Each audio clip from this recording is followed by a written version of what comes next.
Magandang araw mga mag-aaral. Ako ang inyong magiging guro sa araw na ito. Ako nga pala si Binibining Nashra Hasan. Maaari bang magsitayo ang lahat para sa ating panalangin? Binibini, maaari mo bang pangunahan ang ating panalangin? Manalangin po tayo. Panginoon, maraming salamat po sa binigay ninyong pagkakataon upang kami ay matuto. Gabayan mo po kaming lahat upang malinang ang aming isipan at maunawaan ng lubos ang mga leksyon na ituturo sa amin. Amen.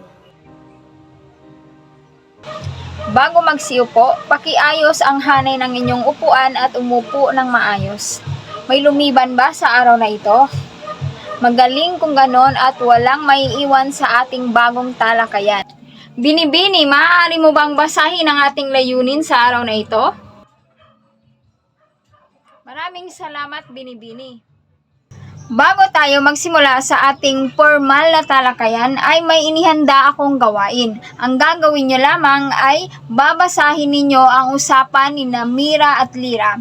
Ngunit bago ang lahat, papangkatin ko muna kayo sa dalawang pangkat. Ito ang unang pangkat at ito naman ang ikalawang pangkat. Para sa unang pangkat, babasahin ninyo ay si Mira at sa ikalawang pangkat naman ay si Lira. Naintindihan ba? Ngayon, kung naintindihan na, maaari niyo na itong simulan.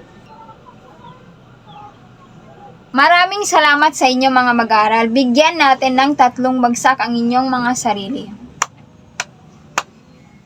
Ngayon, para sa inyo, ano ang pinag-uusapan ni Mira at Lira?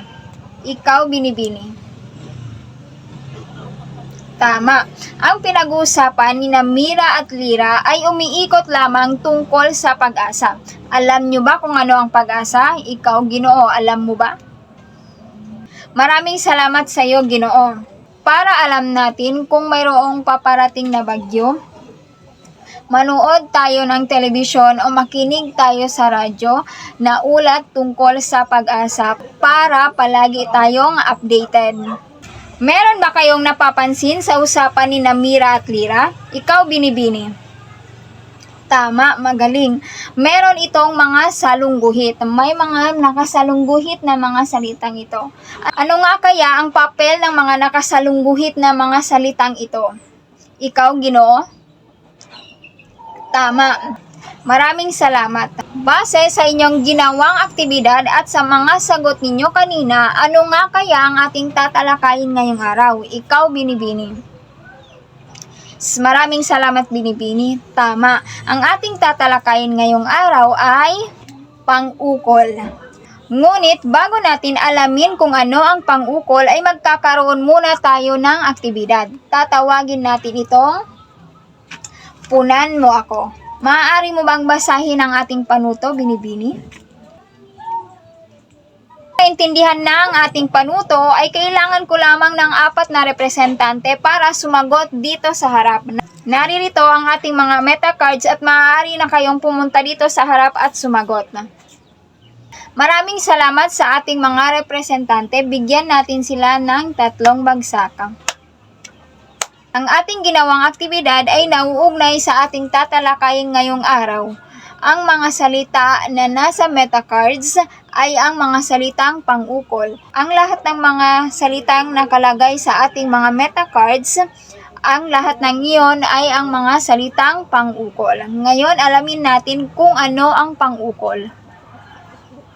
Ngayon, alamin natin kung ano ang pang-ukol. Binibini, maaari mo bang basahin ito?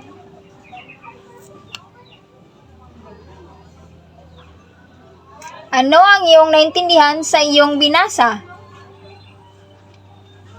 Ang pang-ukol ay tumutulong upang maging malinaw ang kahulugan ng pangungusap dahil ipinapakita nito ang relasyon ng mga salita sa isa't isa.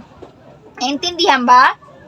Nahahati sa 2 ang pang-ukol. Una ay ang mga pang-ukol na ginagamit para sa pangalang pambalana. Binibini, maaari mo bang basahin ang kahulugan nito? Ano ang naintindihan mo sa iyong binasa? Maraming salamat, Binibini. Ang pang-ukol na ginagamit para sa pangalang pambalana ay ginagamit kapag ang tinutukoy ay karaniwang tao, lugar, bagay o pangyayari at hindi tiyak na pangalan. Tingnan natin ang sinagot ninyo kanina sa ating aktibidad.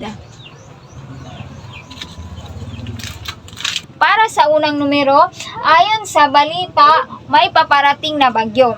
Sa unang numero, ang ayon sa ay ang pang-ukol na ginamit dahil ang balita ay ang pangalang pambalana. Ipinapakita nito kung saan galing ang impormasyon. Dito naman sa ikalawang numero, ang tulong ay mula sa pamahalaan. Ang mula sa ay ang pang-ukol na ginamit at ang pamahalaan ay ang pangalang pambalana. Ipinapakita nito kung saan galing ang tulong. Naintindihan ba? Dito sa huling pangkat ng pang-ukol ay nahati ito sa dalawa, ang isahan at ang maramihan. Ang isahan na pang-ukol ay ginagamit kapag iisa lamang ang tinutukoy na tao, kabilang dito ang ni, kay, para kay, ukol kay at ayon kay. Ginagamit ang mga ito kapag isang pangalan lang ang kasunod ng pang-ukol. Samantala, dito sa maramihan, gamit kapag dalawa o higit pa ang tinutukoy na tao. Kabilang dito ang nina, kina, para kina, ukol kina at ayon kina. Ginagamit ang mga ito kapag higit sa isang pangalan ang kasunod ng pang-ukol. Naintindihan ba? Ngayon, tingnan natin ang ikatlong numero at ang ikaapat na numero sa sinagutan ninyo kaninang aktibidad. Dito sa ikatlong pangungusap na ang mensahe ay para kay Ana, ang para kay ay ginamit dahil iisa lamang ang tinutukoy na tao, si Ana. Kaya, ang ginamit dito ay ang isahang pang-ukol para sa pangalang pantangi. Naintindihan? Dito naman sa ikaapat na pangungusap na inayos nila Carlo at Miguel ang entablado. Ang nina ang ginamit na pang-ukol dahil ang tinutukoy ay sina Carlos at Miguel. Dalawa ang tinutukoy na tao, sina Carlo at Miguel. Kaya ito ay ang pang-ukol na maramihan para sa pangalang pantangi. Naintindihan ba ang ating tinalakay ngayong araw? Magaling. Ngayon, kung naintindihan na ito, ay mayroon akong dalawang katanungan na inihanda para sa inyo. Kung naintindihan ang ating talakayan ngayong araw, ay mayroon akong hinihandang dalawang katanungan para sa inyo. Ikaw, Binibini, para sa unang katanungan at ikaw naman, Ginoo, para sa ikalawang katanungan. Binibini, maaari mo nang basahin ang unang tanong at sagutan ito ng malinaw. Mahusay. Ito ang tinalakay natin kanina ay ang pang-ukol. Malinaw naman sa lahat kung ano ang pang-ukol, di ba? Mahusay, magaling ang inyong ibinigay na mga kasagutan. Ang tamang paggamit ng pang-ukol ay mahalaga upang maging malinaw ang kahulugan ng pangungusap. Kasi kung mali ang ginamit na pang-ukol ay nagkakaroon ng kalituhan sa mensahe ng pangungusap. Naintindihan ba? Kung naintindihan na kung ano ang ating talakayan at ang dalawang pangkat nito ay magkakaroon tayo ng bagong gawain, manatili lamang sa inyong mga kagrupo. Binibini, maaari mo bang basahin ang ating panuto? Maaari na kayong magsimula at bibigyan ko lamang kayo ng 2 minuto. Tapos na ba ang lahat? Unang grupo, magpresenta ng inyong gawa.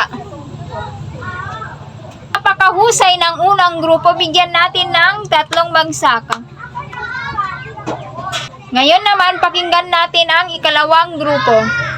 Napakahusay ng ikalawang grupo, bigyan din natin ng 3 bagsak. Batid ko na naintindihan na ng lahat ang ating talakayan ngayong araw at ating susubukan ang inyong husay. Magkakaroon tayo ng panibagong gawain. Binibini, maaari mo bang basahin ang ating panuto? Para sa gawain ito, humanap kayo ng inyong mga kapareha. Ngayon, pumunta na sa inyong grupo at simulan ng ating gawain. Bibigyan ko lamang kayo ng 3 minuto. Tapos na ba ang bawat grupo? Sinong grupo ang gustong magboluntaryo upang ipresenta sa harap ang kanilang gawa? Kayo, Binibini. Pumunta na sa harap at ipresenta ang inyong mga ginawa. Mahusay, napakagaling, talagang malinaw na naintindihan ang ating talakayan.